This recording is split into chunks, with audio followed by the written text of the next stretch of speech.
लोग पढ़ेंगे plant nutrition.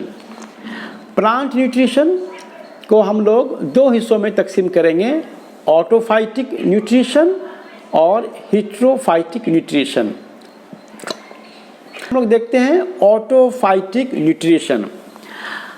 हम जानते हैं कि फोटोसिंथेसिस में हम पढ़ चुके हैं कि पौधा जो है, पेड़ पौधे ग़िज़ा तैयार करते हैं, कार्बोहाइड्रेट तैयार करते हैं एक प्रोसेस के ज़रिए जिसका नाम है नूरी तरकीब यानी फोटोसिंथेसिस।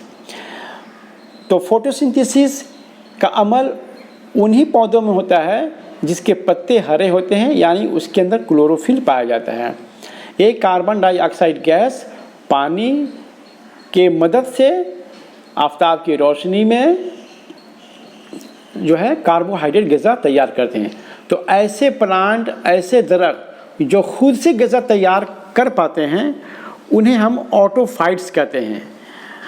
और ऐसे पौधों में होने वाले न्यूट्रिशन को हम लोग कहते हैं ऑटोफाइटिक न्यूट्रिशन। तो ऑटोफाइटिक न्यूट्रिशन का डेफिनेशन क्या हुआ? वह तग़ज़िया जिसमें पौधे अपनी ग़िज़ा खुद अपने जिस्म के अंदर तैयार कर लेते हैं, और जिन पौधों में ये अमल होता है उन्हें ऑटोफाइट्स कहते हैं। यानी जितने भी ग्रीन प्लांट्स हैं या जितने भी दरख्तों के पत्ते हरे होते हैं, सबों के अंदर जो है ऑटोफाइटिक न्यूट्रिशन होता है। और तमाम फोटोसिंथेसिस के ज़रिया ग़िज़ा तैयार करने वाले पौधों को हम लोग कहते हैं ऑटोफाइट्स। अब जो है इसके बाद है हेटेरोफाइटिक न्यूट्रिशन। अब चूँकि सभी प्लांट्स के पत्ते हरे नहीं होते हैं, इसीलिए वो पौधे या वो प्लांट्स जिनके पत्ते हरे नहीं होते हैं या उनके पत्तों के अंदर क्लोरोफिल नहीं पाया जाता है, तो ऐसे पौधे इस काबिल नहीं होते हैं कि वो खुद से ग़िज़ा तैयार कर पाएँ। खुद से तो ग़िज़ा तैयार कर नहीं पाते हैं, लेकिन उन्हें ग़िज़ा की ज़रूरत ज़रूरी है ज़िंदा रहने के लिए, बालिदगी के लिए, उसके बका को बरकरार रखने के लिए। तो ऐसे पेड़ पौधे दूसरे ज़राए से यानी दूसरे दरख्तों या पेड़ पौधों से जो है ग़िज़ा हासिल करते हैं। तो इस तरह की न्यूट्रिशन को हम लोग कहते हैं हेटेरोफाइटिक न्यूट्रिशन। तो हेटेरोफाइटिक न्यूट्रिशन का डेफिनेशन क्या हुआ? वो तग़ज़िया जिसमें पौधे अपनी ग़िज़ा खुद अपने जिस्म के अंदर नहीं तैयार कर पाते हैं बल्कि दूसरे ज़राए से हासिल करते हैं, उसे हम हेटेरोफाइटिक न्यूट्रिशन कहते हैं। और जिन पौधों ये में अमल होता है उन्हें हेटेरोफाइट्स कहते हैं। तो ग़िज़ा हासिल करने और ग़िज़ा नहीं हासिल करने के रौज से प्लांट्स दो तरह के हो गए, एक हो गए ऑटोफाइट्स और दूसरे हो गए हेटेरोफाइट्स। ऑटोफाइट्स वे पेड़ पौधे हैं जो खुद से ग़िज़ा तैयार कर लेते हैं, और वो पेड़ पौधे जो खुद से ग़िज़ा तैयार नहीं कर पाते उसे हेटेरोफाइट्स कहते हैं। ठीक है। अब हेटेरोफाइट्स में मोड्स ऑफ न्यूट्रिशन के हिसाब से पौधों को 4 किस्मों में तकसीम किया गया है, यानी इनके तरीके पर किस तरीके से दूसरे ज़राए से ग़िज़ा हासिल करते हैं। ठीक है, माने बहुत सारे पेड़ पौधे होते हैं जो एक ही तरीके से दूसरे ज़राए से ग़िज़ा हासिल नहीं करते, इनके तरीके मुख्तलिफ़ किस्म के होते हैं। तो इनके मुख्तलिफ़ तरीके से ग़िज़ा हासिल करने की वजह से इनको 4 किस्मों में तकसीम किया गया है। एक है पैरासाइट्स, दूसरा है सैप्रोफाइट्स, तीसरा है सिम्बायोन्ट्स और चौथा है इंसेक्टिवोरस प्लांट्स। ठीक है, तो सबसे हम लोग पढ़ेंगे पहले कि पैरासाइट्स क्या होते हैं। देखिए 115 नंबर पेज में पैरासाइट्स का डेफिनेशन दिया हुआ है कि वो पौधे अपनी खुराक को दूसरे पौधे या जानवरों से हासिल करते हैं, उन्हें तुफैली पौधे कहते हैं। माने वो पेड़ पौधे जो दूसरे पौधों से या जानवर से ग़िज़ा हासिल करते हैं उसे हम लोग कहते हैं पैरासाइट्स। ऐसे पेड़ पौधों को हम लोग बोलते हैं पैरासाइट्स। अब उसके बाद है कि जिस पौधे या जानवर से अपने ग़िज़ा हासिल करते हैं उसे ऐसे जानवर या पौधे को मेज़बान कहते हैं, होस्ट कहते हैं। माने पैरासाइट जो पेड़ पौधे दूसरे पेड़ पौधों से ग़िज़ा हासिल करते हैं उसको हम मेज़बान कहते हैं या होस्ट कहते हैं। होस्ट जो है ये गेस्ट का ऑपोजिट है, यानी मेहमान का अपोजिट होस्ट। मेहमान क्या होता है? मेहमान जब दूसरे के घर में जाते हैं तो क्या खुद से ग़िज़ा हासिल करते हैं? नहीं, उनको मेज़बान उन्हें ग़िज़ा जो है फ़राहम करता है, नाश्ता फ़राहम करता है। वो खुद से जो है ग़िज़ा तैयार नहीं करते हैं। मेहमान जो है मेहमान को ग़िज़ा फ़राहम करता है, ग़िज़ा हासिल नहीं करते हैं, खुद से ग़िज़ा नहीं बनाते हैं, बल्कि दूसरे पौधे जिस पर ये मुनहसिर होते हैं वो उनको जो है ग़िज़ा फ़राहम करते हैं, इसलिए उनको होस्ट कहा जाता है। अब जो है पैरासाइट्स किस तरीके से जो है दूसरे पेड़ पौधों से ग़िज़ा हासिल करते हैं, तो उसका तरीका ये है कि पैरासाइट्स के अंदर कुछ ख़ास किस्म के खारजी जड़ें होती हैं जो मेज़बान पौधों के जिस्म पर लिपट कर उनसे जो है वो ग़िज़ा हासिल करते हैं। उसे हम कहते हैं हॉस्टोरिया। हम आपको दिखलाते हैं हॉस्टोरिया। देखिए ये एक पैरासाइट्स, ये एक दूसरा पेड़ पौधा है, और ये देखिए हॉस्टोरिया लिखा बना। ये देख रहे हैं, ये जो जड़ है ये पैरासाइट्स का जड़ है। ये क्या हुआ है, इस दरख्त के जिस्म में लिपटा गया है और इससे जो है इसके ज़रिए से इसके जिस्म से ग़िज़ा हासिल करता है। तो हॉस्टोरिया क्या है? हॉस्टोरिया पैरासाइट्स प्लांट का एक ख़ास किस्म का खारजी माने एडिशनल जड़ें हैं। ये इन जड़ों के ही ज़रिए से मेज़बान पौधों से ये ग़िज़ा हासिल करते हैं। इनको हॉस्टोरिया कहते हैं। तो याद रखिएगा हॉस्टोरिया क्या है? हॉस्टोरिया पैरासाइट्स प्लांट के ख़ास किस्म के जड़ें हैं जो मेज़बान पौधों से जो है ग़िज़ा चूस कर हासिल करते हैं। ठीक है। अब पैरासाइट्स प्लांट्स के एग्जाम्पल देखिए ये पैरासाइट्स, ये रेफलेशिया, ये एक फ्लावर है, रेफलेशिया प्लांट का एक फ्लावर है। ये है कास्क्यूटा। तो ये पैरासाइट्स प्लांट के कुछ मिसालें हैं, रेफलेशिया, कास्क्यूटा। इसके अलावा और भी हैं पक्सीनिया और फाइटोथोरा। किताब में देखिए 4 एग्जाम्पल्स का नाम दिया हुआ है, रेफलेशिया, कास्क्यूटा, पक्सीनिया और फाइटोथोरा। ये पैरासाइट्स प्लांट के एग्जाम्पल्स हैं। इसके बाद हम लोग पढ़ेंगे सैप्रोफाइट्स। अब सैप्रोफाइट्स का उर्दू होता है गलाज़त खोर पौधे। देखिए पेज नंबर 116 में दिया हुआ है इसका डेफिनेशन। वो पौधे जो सड़ी गली चीज़ों पर उगते हैं और उन्हीं से अपनी ग़िज़ा हासिल करते हैं, उन्हें गलाज़त खोर पौधे कहते हैं। ठीक है। देखिए हम लोग के घरों से नालियों से बहुत तरह के ग़िलाज़त निकलते हैं। ये ग़िलाज़त को जो है एक जगह जो है जाकर उसको स्टोर ढेर जमा कर दिया जाता है। ऐसे ही जगहों पर जो है कुछ किस्म के जो है पेड़ पौधे उग आते हैं जो उन्हीं ग़िलाज़त से जो है ग़िज़ा हासिल करते हैं। ठीक है। तो ऐसे ग़िलाज़त खोर पौधे को, इस तरह के ग़िलाज़त से माने ग़िज़ा हासिल करने वाले पौधों को हम लोग ग़िलाज़त खोर पौधे कहते हैं। अब इसकी मिसालें देखिए, सैप्रोफाइट्स की मिसालें क्या हैं? एगैरिकस, ये है म्यूकर। ये पौधों का नाम है। ये म्यूकर पौधा है, ये एगैरिकस। देखिए ना लग रहा है जैसे छाता की तरह है। ये छाता का हैंडल है, ये छाता का ये मेन बॉडी है। ठीक है। तो एगैरिकस और ये म्यूकर। इसके अलावा पेनिसिलियम और ईस्ट। देखिए और भी 2 एग्जाम्पल्स यहाँ देखिए। ये पेनिसिलियम का पौधा है, सिलियम, ईस्ट, एगैरिकस और म्यूकर। ये ग़िलाज़त से जो है ग़िज़ा हासिल करते हैं। ठीक है। अब जो है इसके बाद है सिम्बायोन्ट्स। सिम्बायोन्ट्स का उर्दू होता है हम शरीक पौधे। देखिए पेज नंबर 116 में दिया हुआ है कि सिम्बायोन्ट्स किसे कहते हैं?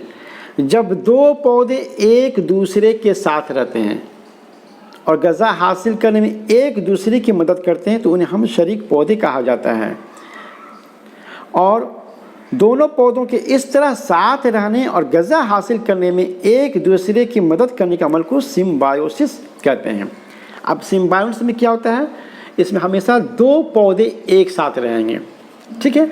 अब दोनों पौधों में से एक पौधा क्या होता है, दूसरे पौधा से ग़िज़ा हासिल करता है और दूसरा पौधा क्या करता है, उसे ग़िज़ा हासिल करने वाले पौधे को कुछ दूसरा जो है उसको फ़ायदा पहुंचाता है।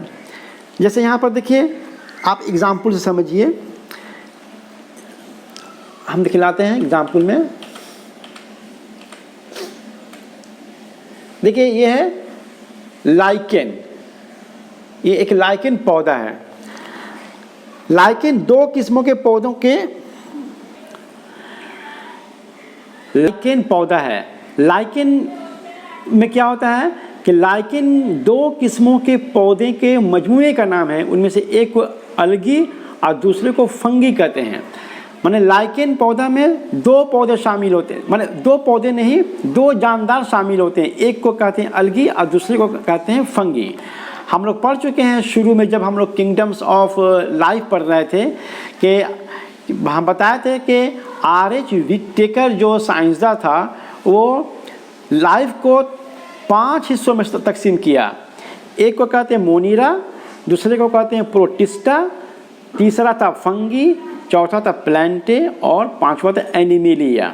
तो एल्गी क्या है, एल्गी प्लांट किंगडम से आता है। माने एल्गी एक तरह से नबातात है जिसके अंदर में क्लोरोफिल होता है। ये खुद से ग़िज़ा बना सकता है, एल्गी खुद से ग़िज़ा बना सकता है, एल्गी पौधा है।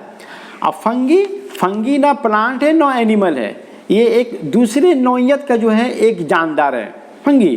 अब फंगी क्या होता है कि फंगी खुद से ग़िज़ा नहीं बना सकता है, वो अपनी ग़िज़ा के लिए दूसरों के ऊपर जो है मुनस्सिर होता है।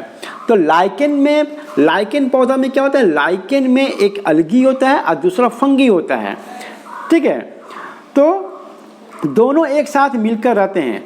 अलगी जमात का अलगी जो होता है वो फंगी से पानी और मादनियात हासिल कर लेता है, कार्बन डाइऑक्साइड हासिल कर लेता है और ग़िज़ा तैयार कर लेता है। मतलब एल्गी क्या करता है, एल्गी फंगी से पानी, मादनियात और कार्बन डाइऑक्साइड गैस हासिल करके ग़िज़ा तैयार कर लेता है, ठीक है। तो फंगी इस तरह से एल्गी को फराहम किया कार्बन डाइऑक्साइड गैस, पानी, मादनियात। और जब एल्गी ग़िज़ा तैयार कर लिया तो उस ग़िज़ा से फंगी कुछ ग़िज़ा हासिल कर लिया। तो फंगी एल्गी को फ़ायदा पहुंचाया पानी और मादनियात देकर, और एल्गी फंगी को बने हुए ग़िज़ा से कुछ ग़िज़ा उसे फराहम करके उसे फ़ायदा पहुंचाया।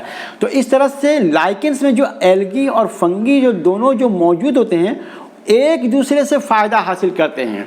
तो इस तरह से जो ग़िज़ा इसके अंदर में तैयार होता है, इसे इस तरह के प्रोसेस को करते हैं सिम्बायोसिस, और इस तरह के पौधे को कहते हैं सिम्बायोन्ट्स, ठीक है। तो एल्गी और फंगी क्या है, सिम्बायोन्ट्स है, ठीक है। उसी तरह से देखिए यहाँ पर एक दिया हुआ है, ये मटर का पौधा है। मटर के पौधे में क्या होता है, ये जड़ है और ये उसके नोड्यूल्स है। इसके अंदर में क्या होता है, राइजोबियम बैक्टीरिया मौजूद होता है, ठीक है।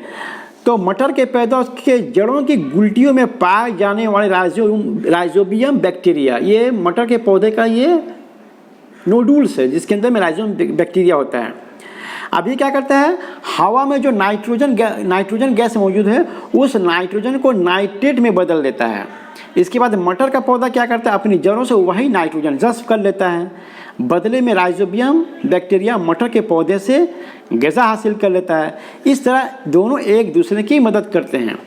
माने इस जड़ों में जो नोड्यूल्स है, यहाँ राइजोबियम बैक्टीरिया मुकीम रहता है, ये नाइट्रोजन को नाइट्रेट में कन्वर्ट कर देता है।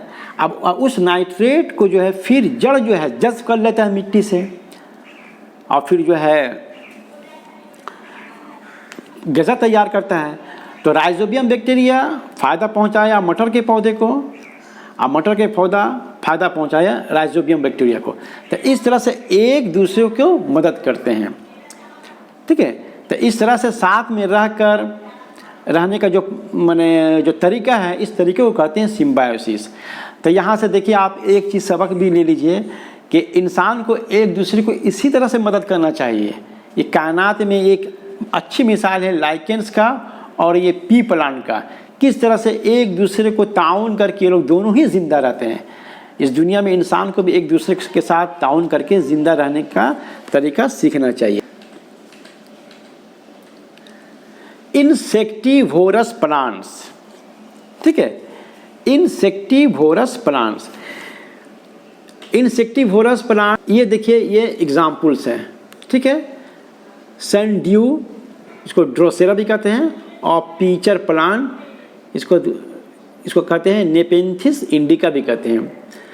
देख रहे हैं ये पीचर प्लांट में देखिए किस तरह से सुराही नुमा, जो ये फूल एक तरह से किस तरह से ये सुराही नुमा कितना खूबसूरत देखने में नज़र आ रहा है एकदम। अल्लाह ताला इसे कितना खूबसूरत बनाया है। इसी तरह से यहाँ सनड्यू को भी देखिए में कितना खूबसूरत है। तो इंसेक्टिवोरस प्लांट्स का नाम है इसका इंसेक्टिवोरस, इंसेक्ट को खाने वाला, माने कीड़े मकोड़ों को खाने वाला ये प्लांट्स है जो कीड़ों मकोड़ों को खाता है। अब देखिए इसकी क्या तारीफ है, वो पौधे जो कार्बोहाइड्रेट तो खुद तैयार करते हैं मगर नाइट्रोजन वाले ग़िज़ाई मादे ये कीड़े मकोड़े का शिकार करके हासिल करते हैं, इन पौधों को कीड़मखोर पौधा कहा जाता है। खास किस्म के एंजाइम होते हैं जिनकी मदद से कीड़ों का शिकार करते हैं और फिर कुछ खास किस्म के एंजाइमों की मदद से उन्हें हजम करके अपनी खुराक बना लेते हैं। अब इसमें क्या होता है, ये इतना खूबसूरत है कि देखिए इस पर कोई भी कीड़ा मकोड़ा यहाँ पर आएगा जो है इस पर, ये अभी खुला हुआ है, ठीक है, ये पहले बंद रहता है। इस पर कीड़े मकोड़े आके जब बैठते हैं तो ये कवर जो है हट जाता है और फिर कीड़े मकोड़े इसके अंदर जिस्म इसके बॉडी के अंदर में चला जाता है और ये कवर जो है लीड जो है फिर बंद हो जाता है। इस तरह से ये शिकार करते हैं। तो ये था इंसेक्टिवोरस प्लांट्स। तो आज हम लोगों ने ऑटोफाइटिक न्यूट्रिशन और हीटोफाइटिक न्यूट्रिशन में, ऑटोफाइटिक न्यूट्रिशन तो हो गया जो इसकी कोई मिसालें नहीं है, तमाम वो पेड़ पौधे जिनके पत्ते हरे होते हैं खुद से ग़िज़ा तैयार करते हैं उन्हें ऑटोफाइटिक न्यूट्रिशन कहते हैं। और वही पेड़ पौधे जिसके अंदर फोटोसिंथेसिस का अमल नहीं होता है, दूसरों के जरिया जो है ग़िज़ा हासिल करते हैं, उनको 4 किस्मों में तकसीम किया गया है, पैरासाइट, सेप्रोफाइट, सिम्बायोन्ट्स और इंसेक्टिवोरस प्लांट। इस तरह से आज का हमारा लेसन में था प्लांट न्यूट्रिशन। नेक्स्ट जब हम लोग क्लास करेंगे तो उसमें हम एनिमल न्यूट्रिशन के बारे में पढ़ेंगे। हम उम्मीद करते हैं कि प्लांट न्यूट्रिशन में ये जितनी भी बातें आपको बताई गई सब आपको समझ